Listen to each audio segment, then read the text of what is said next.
Il est 5h06, Méridien d'Europe, José-Manuel Lamarque, avec ce matin le spectre d'un nouveau référendum sur l'indépendance de l'Écosse, qui inquiète également le pouvoir espagnol, car Madrid peine à calmer les velléités d'indépendance de la Catalogne.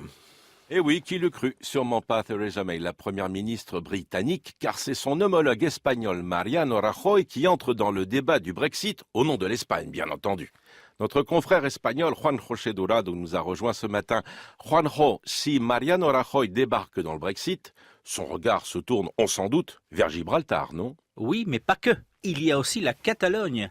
Et d'ailleurs... Mais attendez, Juan José Dorado, si je comprends bien, le cauchemar écossais recommence pour Mariano Rajoy. Il ne veut pas de ce référendum. Il ne veut pas du référendum écossais, surtout il ne veut pas qu'il y ait des négociations distinctes entre l'Union européenne et l'Écosse, l'Union européenne et le Royaume-Uni.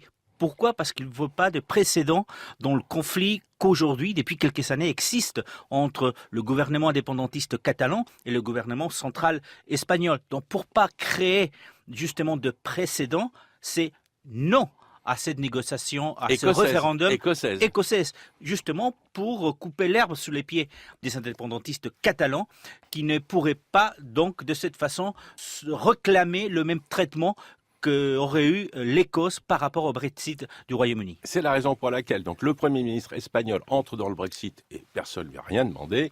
C'est pour contrer la Catalogne parce qu'il ne veut pas du référendum catalan, un référendum qui est prévu entre juin et septembre. Effectivement, le gouvernement catalan a dit que pas plus tard de septembre, il y aurait donc un référendum sur l'indépendance de la Catalogne. Le seul problème, c'est que la Constitution espagnole ne permet pas un référendum donc d'indépendance d'une des régions de l'Espagne. Et donc, effectivement, il est impossible pour le gouvernement espagnol, donc au regard de la Constitution, de pouvoir accepter un référendum négocié sur l'indépendance, d'autant plus que la Constitution espagnole établit que la souveraineté de l'Espagne appartient aux Espagnols. Ils ne veulent pas qu'en parlant du Brexit, on fasse de petits cadeaux entre guillemets aux Écossais et que les Catalans aillent s'accrocher à ces petits cadeaux du référendum. Mais c'est la raison pour laquelle aussi l'Espagne ne reconnaît pas l'indépendance du Kosovo. Voilà, l'Espagne n'a jamais reconnu l'indépendance du Kosovo, tout simplement parce qu'elle ne reconnaît pas le fait qu'un territoire puisse se déclarer unilatéralement indépendant.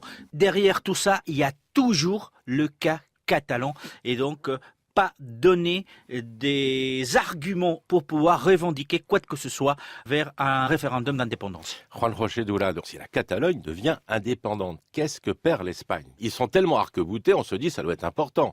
Déjà, l'Espagne perd une partie importante de sa population. Il faut savoir qu'il y a près de 7 millions de Catalans en Catalogne. Oui, la Catalogne, 7 millions d'habitants, l'Espagne, 40 millions. Oui, il faut savoir aussi que la Catalogne apporte beaucoup au PIB espagnol. Économiquement, la Catalogne est une des régions ou la région la plus riche avec la communauté de Madrid. Donc, le départ de la Catalogne serait économiquement terrible pour l'Espagne. Elle le serait aussi, certainement, pour la Catalogne, qui deviendrait moins importante.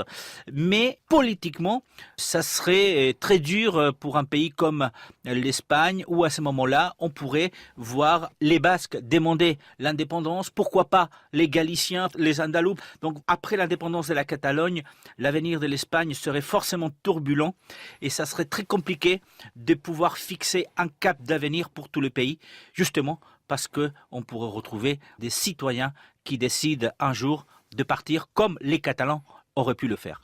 Mais il faut toujours faire confiance aux citoyens et aux politiques, même si parfois c'est compliqué. Eh oui, parfois c'est compliqué, mais tout est simple à 5h10 sur France Inter. Bon réveil.